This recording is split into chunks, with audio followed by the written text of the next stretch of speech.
ধুবুৰী লোকসভা সমষ্টিৰ সাংসদ ৰকিবুল হুছেইনে বানপানী গৰাখহনীয়াক লৈ শেহতীয়াভাৱে সৰব হৈ পৰিছে। ধুবুৰী লোকসভা সমষ্টিৰ বিভিন্ন প্ৰান্তৰ উন্নয়নৰ বাবে গুৰুত্ব প্ৰদান কৰি ৰকিবুল হুছেইনে এইবাৰ হাতশিঙিমাৰীত ৰাইজৰ কাষত গৈ উপস্থিত হ'ল আৰু একেটা সময়তে ৰাইজৰ সমস্যা বুজ ল'বলৈ চেষ্টা কৰা পৰিলক্ষিত হ'ল সাংসদগৰাকী।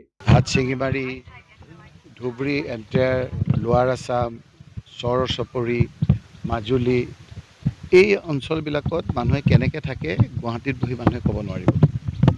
যোৱাবাৰ এইখিনিত 6 কোটি টকা খৰচ কৰি 1.5 কিলোমিটাৰ ৰাস্তা আপোনাৰ গৰাখহনীয়াৰ কাৰণে পাৰ্কো পাইনৰ স্কিম আহিল।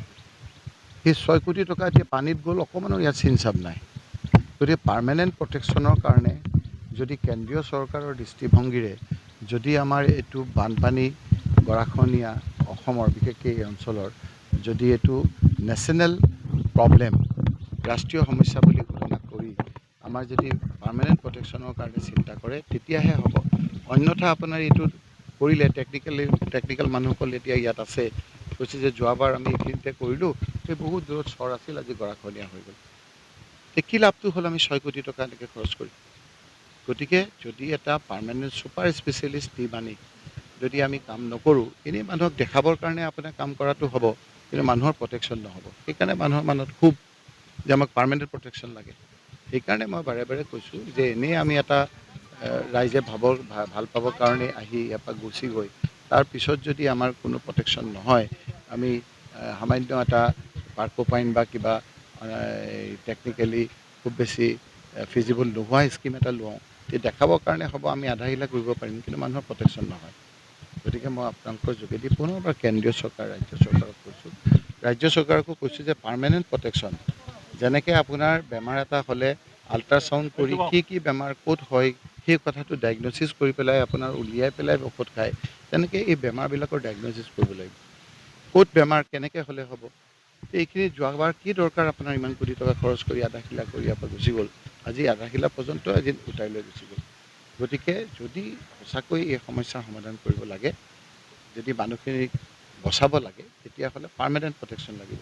পাৰ্মানেণ্ট প্ৰটেকশ্যনৰ কাৰণে হ'লে এটা আপোনাৰ ছুপাৰ স্পেচিয়েলিষ্ট টিম আনি কেনেকৈতো প্ৰটেকশ্যনটো হ'ব, সেইটো অল এক্সপাৰ্ট যিসকলে ৱাটাৰ ৰিচোৰ্চে হওক, অন্য ডিপাৰ্টমেণ্টে হওক, যিসকল আছে তেওঁলোকক লৈ আনি যদি এটা পাৰ্মানেণ্ট প্ৰটেকশ্যনৰ কাৰণে আপোনাৰ চিন্তা কৰে, ৰাজ্য চৰকাৰেও যদি আপোনাৰ প্ৰপ'জেলটো পঠিয়ায়, আমিও এতিয়া তাত ঠেলা হেঁচা মাৰি যদি এপ্ৰুভ কৰিব পাৰোঁ, তেতিয়া এই সমস্যাটো পাৰ্মানেণ্টলি প্ৰটেকশ্যন হোৱাৰ এটা সম্ভাৱনা আছে। এতিয়াও আপোনাক মই সুধিলোঁ যে ইঞ্জিনিয়াৰক যে ইয়াৰ পৰা মোৰতো আৰু কেইটামান দিনহে হৈছে, ইয়াৰ পৰা কিবা পঠিয়াইছে নেকি প্ৰপ'জেল। তেওঁলোকে কৈছে যে আমি পাৰ্কো পাইন আৰু টেম্পৰেৰী প্ৰটেকশ্যনৰ কাৰণে পঠিয়াইছোঁ, কিন্তু পাৰ্মানেণ্ট প্ৰটেকশ্যনৰ কাৰণে কোনো প্ৰপ'জেল ইয়াৰ পৰা পঠোৱা নাই। আমি কৈছোঁ যে পাৰ্মানেণ্ট প্ৰটেকশ্যনৰ কাৰণে প্ৰপ'জেলটো ষ্টেট গভৰ্ণমেণ্টে, আমাৰ এটা নিয়ম আছে, ষ্টেট গভৰ্ণমেণ্টৰ পৰা ইয়াৰ পৰা টেকনিকেল চেংচন হৈ তেওঁলোকৰ হাই লেভেল কমিটিত এপ্ৰুভ হৈ পেলাইহে কেন্দ্ৰীয় চৰকাৰলৈ যাব লাগে। গতিকে সেই নিয়মখিনি মানি ইয়াৰ পৰা সোনকালে পঠিয়াবৰ কাৰণে কৈছোঁ, কিন্তু ক'ৰবাত নোহোৱা নহয়, কোনোবা ঠাইত গৈছে প্ৰপ'জেল, সেইখিনি আমিও তাত লাগিছোঁ। মোৰ প্ৰশ্ন যিবিলাক সুধিছোঁ তাতো উত্তৰ দিছে। এইখিনিও যদি আপোনাৰ পঠিয়ায় তেতিয়াহ'লে আমি লাগি এই ক্ষেত্ৰত ৰাজনৈতিক চিন্তাধাৰা উদ্ধত থাকি আমি কাম কৰিব বিচাৰিছোঁ। মুখ্যমন্ত্ৰী ডাঙৰীয়াকো মই কৈছোঁ যে তেওঁলোকে এইখিনি কামখিনি কৰক। মোৰ সৎ সাহস আছে যে তেওঁলোকে ছাতিটো আঁতৰাই দিয়ক, তেওঁ যদি ভালকৈ কামবিলাক কৰে, মই ভূয়সী প্ৰশংসা কৰিছোঁ যে মুখ্যমন্ত্ৰী ডাঙৰীয়াই সঁচাকৈ অসমৰ মুখ্যমন্ত্ৰী হিচাপে সকলো শ্ৰেণীৰ ৰাইজৰ কাম কৰিছে। আৰু মানুহৰ যেতিয়া জীৱন আপোনাৰ লৈ টানাটানি আহে, তেতিয়া চৰকাৰলৈ ৰখি নাথাকে। জীৱনক লৈ এতিয়া মানুহ হাহাকাৰ, নিজৰ ঘৰটো ইমান দিনৰ পিছত উটাই লৈ গুচি যাব। এই ঘৰটোৰে মালিকজনক যেতিয়া ঘৰ থাকিব নোৱাৰা হ'ব, তেতিয়া দিল্লীত গৈ ক'ব এইখিনি মানুহ ঘুচপেঠীয়া। গতিকে মই সেইখিনি লোকসভাত কৈছোঁ। গতিকে আমিও আহিছোঁ যে ময়ো কৈছোঁ, এতিয়া কৈছে যে চৰকাৰে কৈছে যে নাই আমি জিঅ' বেগো পঠিয়াইছে, নাই পঠিওৱা বুলি মই নকওঁ, তেওঁলোকে কামবিলাক আৰম্ভও কৰিছে। আমি কৈছোঁ যে MP হিচাপেও যদি আমাৰ সামান্য পুঁজিৰ পৰা কিবা কৰিবলগীয়া আছে, এইখিনিও মই কৰিম।